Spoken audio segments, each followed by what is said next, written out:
Gospod minister, imenovanje Debeljaka je pod drobnogled vzela protikorupcijska komisija. Kako vi gledate na to imenovanje Debeljaka še naprej, tik pred parlamentarnimi volitvami?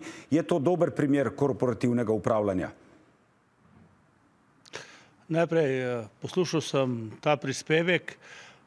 Dejstvo eno je, da jaz se ne bom spuščal v te ocene, ali je to korupcija, kakorkoli. Jaz sem vendarle politik. Samo lahko rečem, kaj sem jaz včasih kako sem jaz deloval, še ko sem bil v tej hiši župan, ko so se bližale volitve, smo se dogovorili, da nobeno imenovanje ne bomo naredili pred volitvami in da ga bomo naredili po volitvah, bodisi za direktorja komunale, bodisi za direktorja javnega zavoda. S tem smo dvignili neko transparentnost. Ključno pa je en problem in to je pa problem vlade, v kateri sem, da nismo v enem letu pa pol popolnili najprej enega nadzornika in v zadnjih 3 mesecih še drugega. In to je problem, da 13 milijardno premoženje, kjer upravlja, uprava SDH, nima popolnen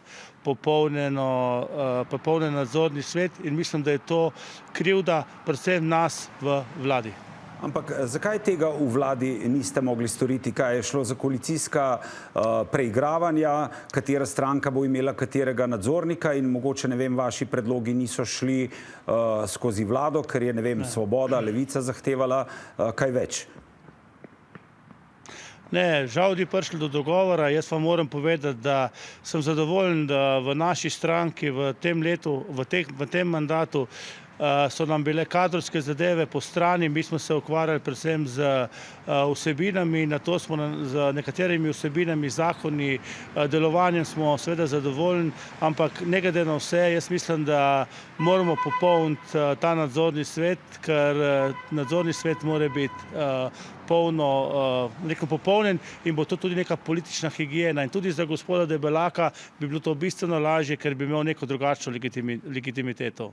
Ampak se vam zdi, da zdaj vlada, če tega ni zmogla v 3 letih oziroma leto in pol, a se vam zdi zdaj politično korektno, da 3 mesece pred volitvami pa vlada zdaj imenuje ta 2 nadzornika, ki čeprav to ni uspelo doslej, ali ni bolje, da to v tem političnem fair play kontekstu prepusti naslednji vladi? Mogoče bo tudi vaša.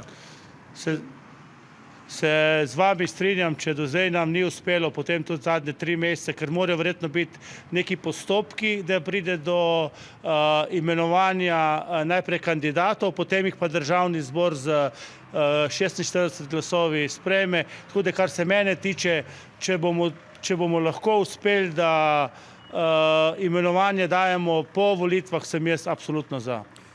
Gospod Han, se vam zdi ravnanje nadzornikov fair, pošteno do davkoplačevalcev prihodnje vlade?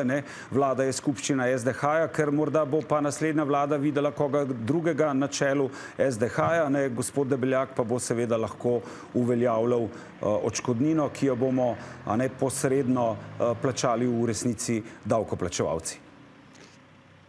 Sej, če smo odkriti, tudi gospod Tomšič, ki je član uprave, prihaja še iz prejšnje vlade, tudi nadzorniki prejšnje vlade so bili do še 2 leti nazaj v nadzornem svetu. Jaz ne vidim tega problema prehoda, ampak jaz vidim predvsem to, da vladi ni uspelo imenovati 5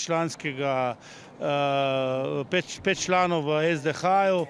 Če je pa to korporativno upravljanje, jaz sem prebral, verjamem, da je lahko 1 leto prej, ampak končal bi pa predvsem tudi s politično higieno.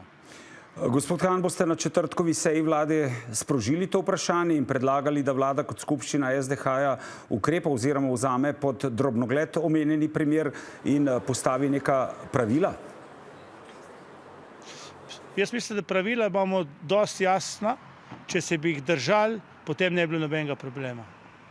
Gospod minister, najlepša hvala, da ste bili naš gost. Hvala vam lepa, srečno.